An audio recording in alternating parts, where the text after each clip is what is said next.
Hey patrons, how's it going? This is Big Lair here, Jack's Private Coffee Corner. Yay, it's December 31st, New Year's Eve day. Pretty awesome. Tomorrow's going to be a new year, 2020. Looking forward to it. Yeah, let's see. I got lots of stuff here. My video's later today than usual. It's quite late. Sorry about that. I slept in a little bit yesterday. Let's see, let me back up. Yeah, yesterday I was at a party. Now, one thing about Japan is people do not celebrate Christmas really, but they do celebrate the heck out of New Year's. One of the things they do is they have end of the year parties. They call them a bonnenkai. Bonnenkai. End of the year party. And some people also have a New Year's party called a shinnenkai. Anyway, a lot of the people I know have these end of the year parties, and I went to one yesterday, so I was gone for pretty much most of the day. Had kind of a long train ride and then went to a couple different restaurants and stuff, which was really fun, but took up most of my day. And then I got back late. I did put in the crypto figures, the market cap figures late last night though. Actually, I was looking at them on the train to make sure I had the numbers. I like to take the numbers at the same time every day. So anyway, yesterday, yeah, so I did that, and I met with some friends, and they were helping me out with my my processes that I use here. I'm using a laptop, an HP laptop, a really low-end HP laptop that I just got to do a master's degree. I only bought it to do a master's degree, to have somewhere to, because before I didn't really, use a laptop. I had a desktop that I was using in Malaysia. I did have a MacBook that I used, and then that got like super old. I got rid of it, and then I just used my smartphone for a long time. But then when I started my MBA degree a couple years ago, I got this laptop because you got to do, Word files and log into a website and whatnot. And, typing up papers is a little tough on a smartphone. So anyway, crappy HP laptop that I'm using, and an iPhone. And I'm doing everything on that. Well, recently, my good friend who's a computer whiz has been showing me his, he uses iPhone, iPad, and MacBook and whatnot. He's an Apple guy. I mean, he used to be a PC guy, but then he switched to Apple because he loves their stuff so much now. But anyway, he was showing me how I could be doing everything on my iPhone and an iPad. So I spent a number of hours yesterday, besides all the other stuff, sitting with him and another friend who was visiting from Italy on how to move all of my processes over to an iPhone and iPad, and I got a lot of stuff done. So I did spend some time this morning also doing kind of a dry run. How would it work if I did everything without my laptop? So I had to download some new apps, and you've got to put in your account name and password and make sure everything's going smoothly. So that was part of it. And then, so the bonnenkai thing, everyone goes to a party. You basically eat all this food and drink all this alcohol. I do not drink alcohol, so the alcohol thing didn't affect me at all, but I had a lot of good food, met some good friends, and had basically a good time. And coming home, going to bed, I think I went to bed around midnight, and man, I slept for about 6 hours straight, which is something I have not done in over a year. Usually I get up every 2-3 hours. I've talked about that before in my videos. So it was really nice just to sleep for 6 hours without getting up. And then I went back to bed after that. And then, it didn't have my alarm set or anything, and woke up kind of late, but I was woken up because we had some deliveries this morning. Everybody's delivering stuff for New Year's, which is another thing Japanese people do. They send gifts to their friends and relatives for New Year's. They actually send gifts out in the summertime around June, and they call that, what the heck do they call that? They got two names. Ochugen. I think Ochugen is for the summer. And what is the one for the winter? I forgot right now. I can't remember. I'll probably remember it later. But anyway, so people send gifts. It's usually food or drinks. Although someone did send us a bunch of laundry detergent. That's also a big thing, laundry detergent. And we had ordered some stuff for, like a big New Year's party tomorrow with the family here, and which I'll be taking a video of later today to show you a little bit of that. We had a delivery of some crab, and someone else sent some fruit and this and that. So been kind of doing that kind of stuff, and people are stopping by saying hi, here's a gift.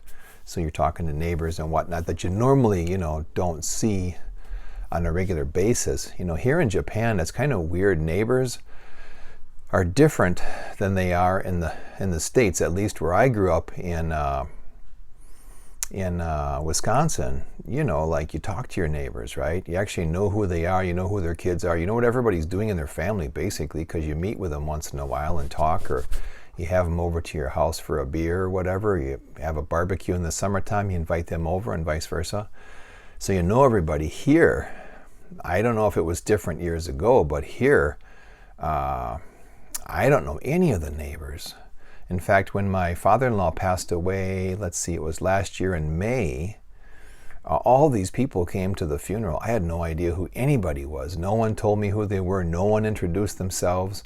And then like 2 days later, I was walking with my son between these rice fields, and we came upon this farmer and said hi to him. And then he looked at my son and said, "Hey, it's too bad about your grandfather passing away. Sorry about that." And then I realized, oh, this guy was at the funeral. Everybody wore like a black suit, so I didn't recognize the guy in his farmer clothes. But then I realized, oh yeah, okay. And the guy said something to my son like, "Oh yeah, I knew your grandpa for like 40 some years or 50 some years," and I was thinking, well, how come I've never seen this guy? No one's ever talked about him. He seems like a nice guy.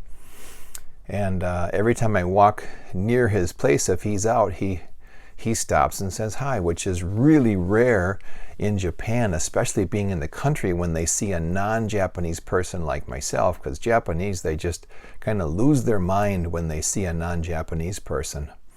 Number one, because they think you won't speak Japanese, and number two, still for a lot of people in these country areas, they've never seen a non-Japanese person with their own eyes. I mean, I've been places where I've gone somewhere and had to stop and ask directions, and people would just, look at me like I'm an alien or something. In fact, one place I went, they were real nice to me, telling me how to get somewhere. And the lady said, "Hey, could you just wait a second before you get in your car?" And I'm like, what? Why? And she said, "Oh, I want to introduce you to my mother." So her mother comes out, like 90-some-year-old lady. And she looked like she had met Elvis Presley. I mean, she just had this shocked look on her face. And she's like started touching the skin on my arms, and she kept saying, "Wow, your skin is so white, your skin is so white." And I thought, it's not really white, it's kind of pinkish beige, but anyway, so that kind of stuff still happens here. That's part of Japan. Japan is not this, I mean, what we think of as Japan, this super advanced technological giant, is only like a tiny, tiny small part of Japan. Don't let all that other stuff fool you. They are still, I don't want to say backwards, because it's not backwards, but they're just a very young country in many ways. The what do they call it? They're not a superpower. They may be, banking or whatever. They, do well on the world stage, but they're still like way, way, way, way, way behind other countries in many ways, right? I mean, there's a lot of good things about that, and then, like I said, you have experiences like I did where people have never seen a non-Japanese before. And if you speak the language, they even have words. They have a word, ware ware, which means us, Japanese. It's it's what you would use to say we, but you use it when you specifically want to say us Japanese. Even if you're standing in a room of 100 people and 30 of those people are non-Japanese, if a Japanese person uses that word, he means only those of us who are Japanese in this room. So it's pretty different, huh? Okay, so I want to talk about that. Okay, so all the New Year's stuff, I feel like I'm forgetting something. Oh, and Energy Gal, thank you for your question about the Excel spreadsheet. Oh man, you know, there is this expression in Japanese that translates to even monkeys fall out of trees, which means, you know, even someone who's good at something or an expert makes a mistake. And looking at this XRP exit plan number 1, and you know, you've got the let's see, so you're looking at, you put in you got your average cost per coin, which I think you said was like 60 cents for you. And then you went over to this 10x box and it still says 370. Why is that? Aha. Well, when I originally got this spreadsheet from whoever, a couple people sent it to me, there was, okay, it says take profit dollar mark. So now I'm looking at that spreadsheet. Okay, sorry. Maybe I should just do a screen grab of this and I'll keep that box highlighted that I have. That's what I'll do. I'll just keep this, you know, there's the 10x on the very far left. It'll say 10x. Okay, let's just imagine it's on the screen now. Sorry. Okay, I'll have to do this. I'll have to go back in after I record this. So, okay, if you look at this here, you look on the far left, you've got the 10x, the 20x, the 30x, and then to the right of that it says take profit and dollar mark, right? 370, 740, 1110. Now those numbers, that $3.70, $7.40, those numbers were just numbers. When I originally got this spreadsheet, there were no formulas in this part of it. And I'm guessing it's because whoever made it wanted everyone to be able to decide at what point would you sell your coins. So there's no formulas. So that would be what? So in Excel here they use cells. So this is cell B11 is 370, and then if we go down, B12 is 740. So if you look up at the, I guess it'd be the bar or the area where you can input text into a cell, right? It's up there. It says, you know, FX. That's like where the formula would go or whatever. So if we look at B11, it says 370.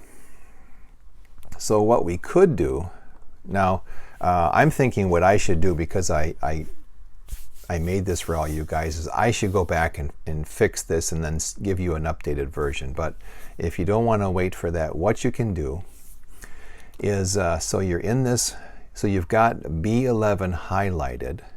So what you do is you click on J3,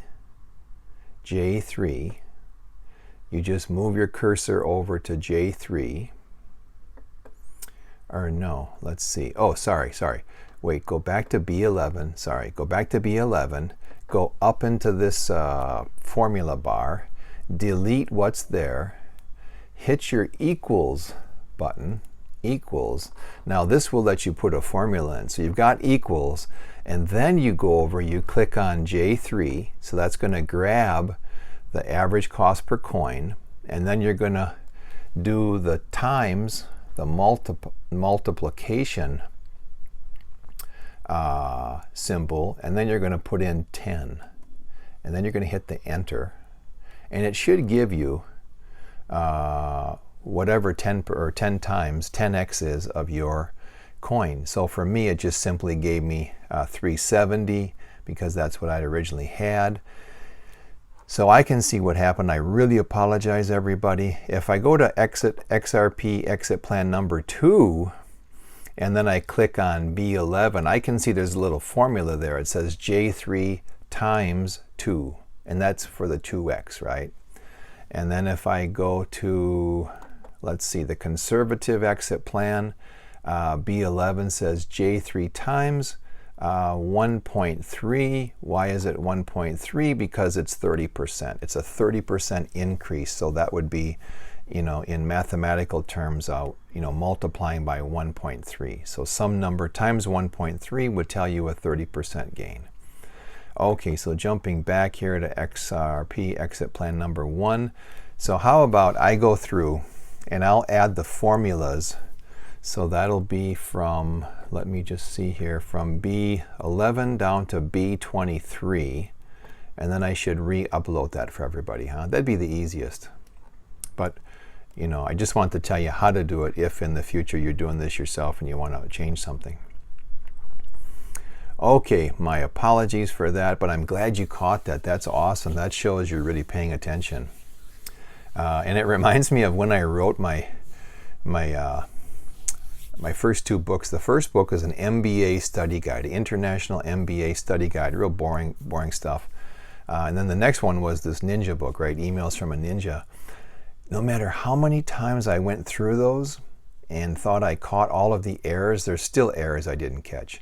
And recently, my brother, who spoke with a very well-known author, she said the same thing. You know, she can go through something a number of times and still have errors, so you need to have an editor look at your stuff. Now, I've actually done editing work, so I thought I was pretty solid. I was pretty good to do my, edit my own stuff, but no. Because if you write something and it's a mistake, your brain will switch it over to the correct thing. And you'll look at it 100 times and think it's right because your brain has replaced that mistake with what is correct. So that sort of thing happens, right? So I really apologize. I can see that when I was making this, the XRP Exit Plan 1 was from this original that I had, and then I copied over the Exit Plan 2 and the conservative plan, and then I went through and for some reason I made sure all of those the Exit Plan 2 and the conservative exit plan had the formulas in, but I didn't catch that I forgot to put it in for this Exit Plan 1. So I'll go back, change those, and then I'll resend it. I'll re-upload it, okay? How's that? Okay. Wow. Sorry for taking so long to explain that. Let's jump over to our first graphic here. Let's see. Here we have the prices. The prices of December 31st. December 31st. Not much going on here. If we look at this flesh-colored, peach-colored column here, we got, let's see. So that's, the price percent plus or minus from the 30th to the 31st. Theta is up 6.22%. I'm not surprised by this because last night when I put in the market cap, Theta's market cap was up and its trading volume was up. So I thought to myself, recently Theta has been is trying to break out. So I'll bet I wake up in the morning and Theta will be up, and sure enough, it's up 6.22%. Now, would that have helped being a trader? If you were doing like day trading, sure.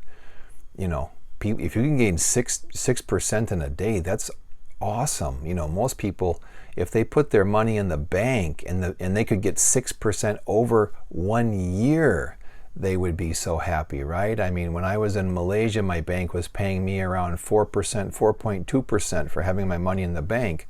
And I would tell people in Japan that, and they would just go wild because what, in Japan, the interest rate is like 0.001%.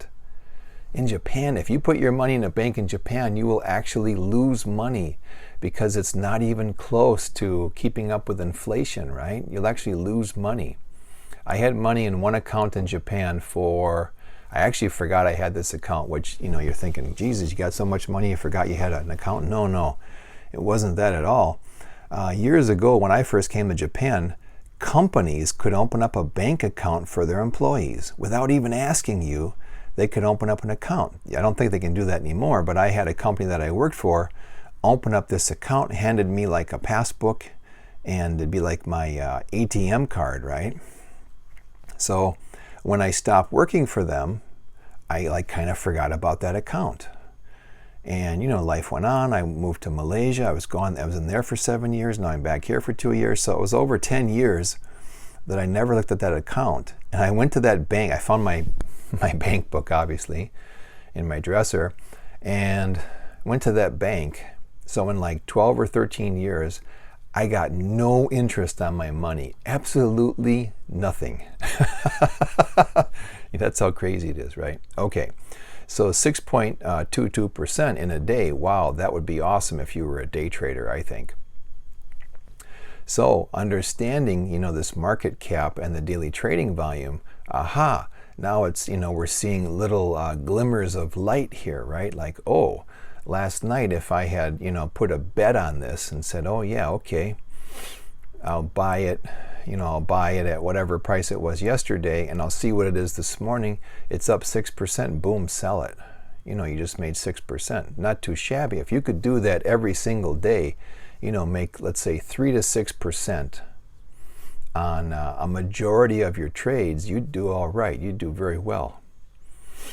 Okay, and then what else can we see? Well, Veritasium is down. That's not a huge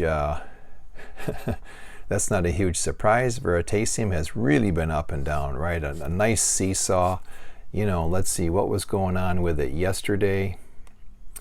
Okay, it was up 8.33%. So it was $9.75 yesterday, and it's $9.40 today. So it's down 10%. Geez, you could buy back. You could have sold it yesterday and bought it back, right? So there's lots of opportunities here, but you just have to be able to, you have to watch a coin for a while, which is what, I've done with Neo, Tezos, and OMG, and I'm looking at doing it with other coins, but, the market's been down. So when things are down, there's nothing you can do about it. You just have to wait it out, right? But you pick a coin or several coins and you just watch them like a hawk, and you notice patterns, and you start to understand, it usually trades between this price and that price. And then you just have to have some confidence and just go for it. Just go for it, which is what I did. Just went for it. I have nothing to lose. Just go for it. And it worked out very well. So Veritasium seemed at this point, for the last, we could say, month, this has been a coin a person could have traded. And I wasn't watching it for that reason. I was just watching it to see, hey, I want to get this coin. I think it's going to be, worth something. But at the last few weeks, I've been thinking, oh man, maybe I should just put in some extra money, buy this thing and trade it. But I haven't, because what's my one rule? I don't want to put in any extra fiat currency for this.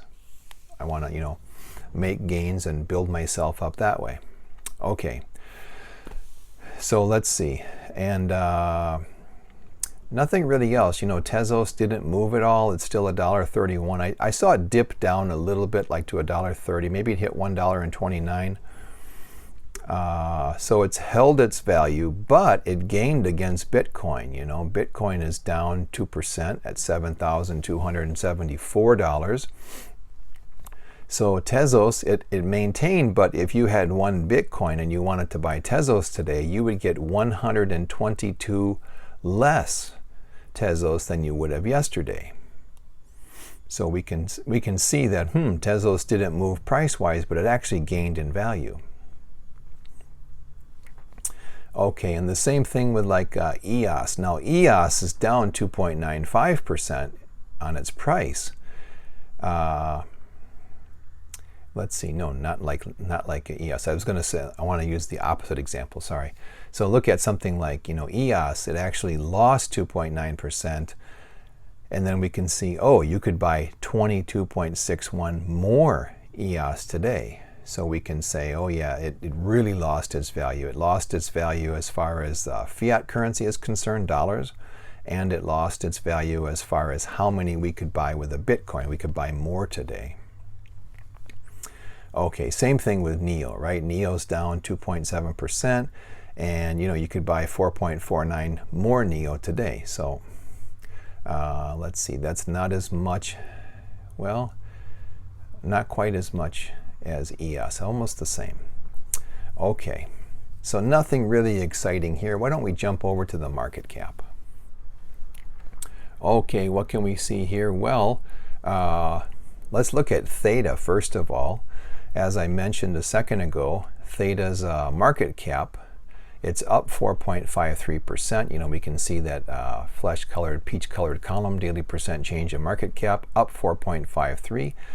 I'm not surprised by that, right? We just saw the price was up, and last night, I saw, look at that, Theta is leading the pack. It's the biggest increase in market cap, and the trading volume is up 56%. Now, Theta's trading volume as a percent of its market cap is always pretty low. It's always pretty low. Yesterday it was 1.32% of its market cap, and it jumped to 1.98. So I thought that's a pretty good jump for Theta. And the market cap, the total market cap is up. I'll bet the price of theta is going to be up tomorrow. And it was, right? It was up 6%. Now let's see, Digibyte. Oh, Digibyte down. Market cap is down 5.63%. And the trading volume is down. And the trading volume is down. But Digibyte was really only down 3.25% on its price in dollar terms. So that's a little trickier to gauge, right? A little trickier to gauge. And then let's see, Tezos. Tezos, market cap's down slightly. Trading volume is down 7.3%. But remember, Tezos is one of these coins that, the trading volume as a percent of market cap is really, really low, right? Really low. So we need to see a much bigger number than 7% in trading volume to move things one way or the other. Yesterday it was like 80.94%, the increase in trading volume from the previous day. And then we saw that caused the price to go down. So looking at this here, only 7%, probably won't do much is what I thought. Probably won't do much. And then sure enough, when I looked this morning, Tezos was the same. So as I said, after looking at these numbers now for about a month, they're starting to make some sense, which is good. We're getting some insights here. Other than that, really nothing going on, which, I'm not surprised by. Everything is what? It's hanging around zero, the market caps, right? They're either down, maybe 1%, or they're up somewhere between 0 and 1%. Nothing really big. No news to write home about, so to speak. The coins that usually have high trading volume still have high trading volume. Of course, Veritasium is the winner with low volume. Pundi has really low volume too. Not as low as some of the other coins, but Pundi, oh man, that price is it's down in the dumps. I was looking at it yesterday. I think for me, from when I bought Pundi, it's down about 65%. 65%, man. And now I'm thinking, oh Jesus, I was going to sell it a couple of weeks ago. Didn't have Ethereum in my wallet. Don't want to put any more money into the game here. That's what happens. I lost my chance on Pundi. If I had sold it, I would at least have double of what I had 2 weeks ago if I would just buy it back today. But that's the way it goes, right? That's the way it goes. So you can't knock yourself. Don't beat yourself up over this kind of stuff. It's a learning experience. When you have a chance, grab the chance. If you have a plan, work your plan. Don't sit on the sidelines and try to second guess yourself. You make your plan. Hopefully you made it when you were of sound mind and it made sense to you. So even when you get a little emotional, maybe a little panicky with prices, if your plan says to sell at this price and it hits that price, we'll sell at that price, darn it, okay? That's what our plan is for. I read a really interesting quote the other day. One of my hobbies is weightlifting and exercise. And so I get this newsletter about once a week, I think, from this website. It's called T Nation. I believe T stands for testosterone, right? tnation.com. Lots of really good articles on exercising and nutrition. I don't always agree with what these guys say about the nutrition stuff, but they have really, really good material. Probably my favorite website, which is why, I don't mind them sending me these updates every week to my email. And there was a quote in there. Oh, shoot, what was it? Something about no one ever has a plan to become fat and lazy. Fat and lazy is what happens when you don't have a plan. So I thought that was pretty fun, huh?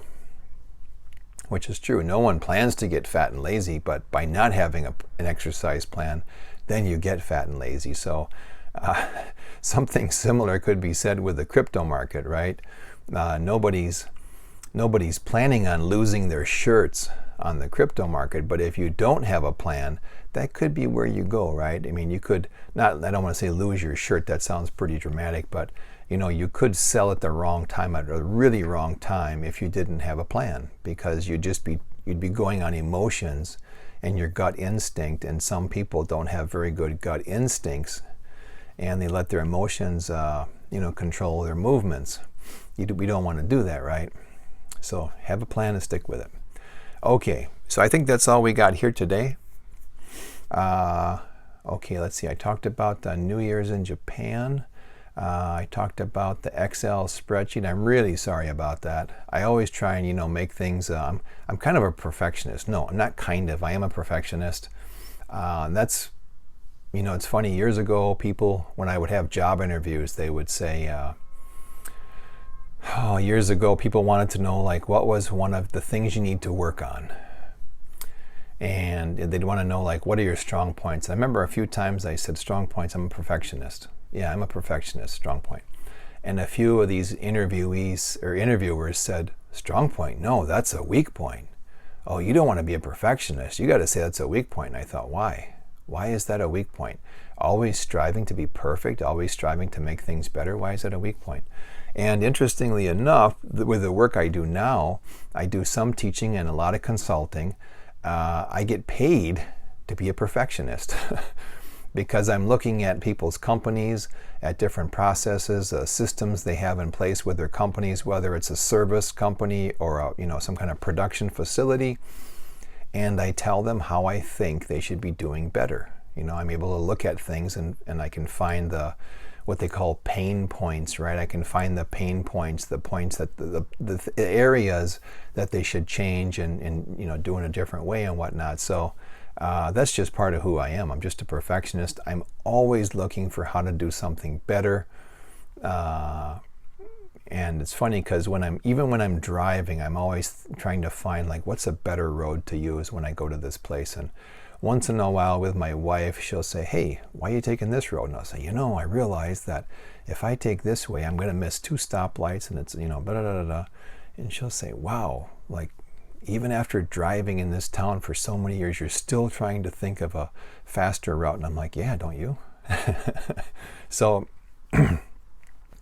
still striving to be perfect. Yeah. So I apologize for that spreadsheet, and I'll get it fixed and then I'll re-upload it. Okay, you guys, man, it's December 31st. This has gone fast this year. Holy moly. I hope everyone has a fantastic new year. Do whatever it is that makes you happy. I wish everyone a wonderful 2020, and guess what? I will see you tomorrow.